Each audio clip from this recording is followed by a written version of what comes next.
Don't you know a guy? Do you want me to smell it? It smells like an angel. Okay, it's gonna happen. Listen, hypothetically, if the next question's a hypothetical, Okay, if you could ask any question, what would it be? yeah. What incarnation of Castiel would you be if you had to be any incarnation for a week? What would you do?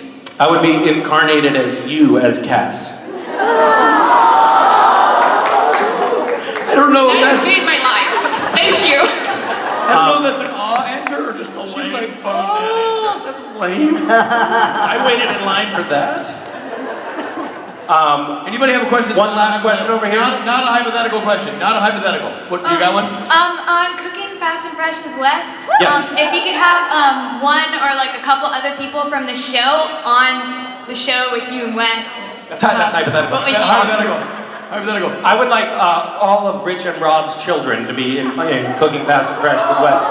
Be awesome. We recently recorded a cereal podcast. I don't know if you guys happen to find that. But this is really funny. So we recorded a cereal podcast, which I thought was a very clever play on words. You know, cereal spelled with a C, right? And so it was just us having breakfast in the morning, starting with me waking Mason up or whatever, and going through breakfast. And it starts as mornings do. It started kind of like sweet and like, oh, I came across as sort of like a sensitive, attentive dad. And by the end, it's like, just stop it, get your foot off your sister. You know, that was the arc of the podcast, right? But I as we were recording it, I was like, oh, I should take a couple of pictures because I'll need a still to go with this for when we put it up on YouTube. And then I was editing it and I was like, oh right, I've got some pictures, don't I? And I looked at the pictures that I had and I had no recollection of this at all, but I did like 3 photos. I had 3 photos. And it was just an action sequence of West standing up, getting up, onto a chair, foot in his sister's cereal bowl, like foot in the cereal. And I had no recollection of that at all. Like that was I was just like, that's breakfast, whatever. Didn't faze me at all. And I saw the pictures and I was like, oh my God, that happened. And I literally was taking the pictures and still didn't notice because it was so mundane. Like, that's just how it goes. Wow. Any given Sunday. At Rich's house, he would have been making him do 50 push-ups. You are a little bit, like you have things under control in your home, don't you? No, my house is it's like Phil Spector's wall of sound. It's like it's just nothing but noise and chaos. Okay, Are well, you that makes me kidding? I feel a have little 3 better. children. All right. It's mayhem in my home. But you do have to crack the whip. I cracked the whip to no avail. I try. It's fun to I put on a good show. I keep you in line. It works for say you. That's true. And You don't make them put on dresses. Yeah. Exactly. He had me dressed as Khaleesi last night. It's absolute madness. For the karaoke theme was Game of Tones. Okay. So Matt was hot as Jon Snow. So Smart. he was looking dapper as King Joffrey. Yep. And I was Khaleesi. Obviously. Pretty obvious on the nose casting there, I would say. I know. Spot on. I get guilty as charged. I went with the obvious. Yeah. For Rob. Obviously the mother of dragons. Yes, in a wedding dress. Did I answer your question? Yes. I did? All right, there's only one more. We're going to do the last question right Okay, here. last question. Bye, Misha. Love you. Hi, I love you too. That's against the rules. Get out. I didn't see it. How's it going? It's going good. Good. My name's Kat. Hi, And, Kat.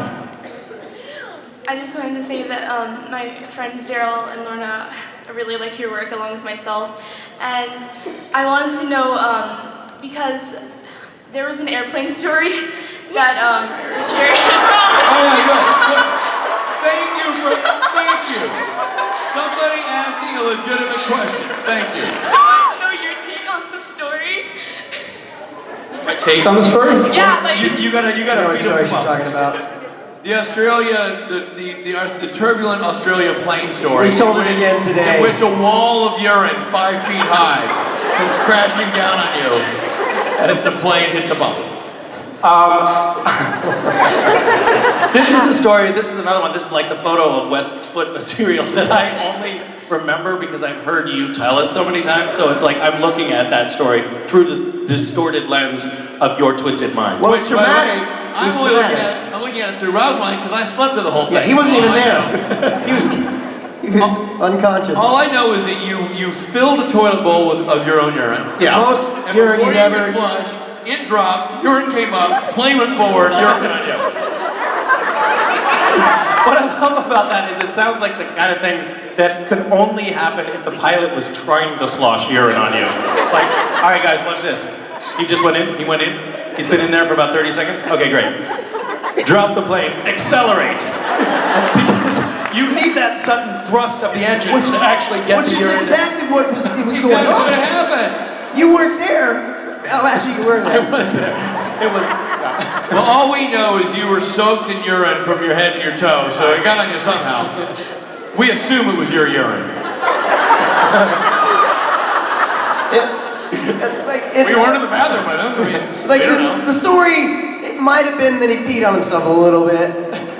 It might have been. We know he was in the bathroom. We do know he was in the That bathroom. I came out soaking wet. Yes. So you be the judge. All right. Yes, it's all true. There you go. It's all true. I also once on a plane farted so disgustingly that it made someone pass out. We had to wait when the plane landed for medics to take him off the plane. Twice. So that's also true. Twice, right? He's not kidding. Misha, twice, right? Yeah, he fainted twice. The first time I was at the window. I didn't want to get up. It was a very full flight. And I thought if I just let a little bit go at a time, you know. But I guess whatever, because of the pressure differential or whatever, it was one of those situations where I didn't have full control over the valve. And it came out more forcefully than I had intended. And the guy who was sitting behind me fainted. And the flight attendants came with an oxygen tank, and they revived him. And his wife said, "I think somebody has some gas." And they said, "Ma'am, that's not possible. All of the fuel is stored in the wings of the plane. None of it is in the fuselage." I know fuselage sounds like fuel, but it's not. There's none stored here, so none of it could leak in here. And she let it go, and they went about their business. And then I fell asleep, and then I woke up because I was feeling some intestinal pressure. And again, perhaps foolishly, I thought I could get away with it. And he fainted again. And they administered oxygen again. And his girlfriend said, "Oh, somebody really has some gas." And again, they reiterated that there was no fuel stored in the fuselage. And then the woman sitting up on the other side of him, she was like brave enough to say what was on everybody's mind, which was, "Nuh-uh, somebody has to go to the bathroom." And then we had to, as if that wasn't embarrassing enough, we all had to wait on the plane for him to be taken off. And the whole time he was like, "This has never happened to me before. I'm perfectly healthy." But in his defense, it was pretty awful. Even me, I had to admit it was pretty bad. That's the best story ever. But we digress. Thank you guys. So, hey, by the way, ladies. Excuse me, Misha, please, I have a question. Please. Well, oh, she's crying. Your sister's crying? Ah, shit. What'd you do? Which one is your sister?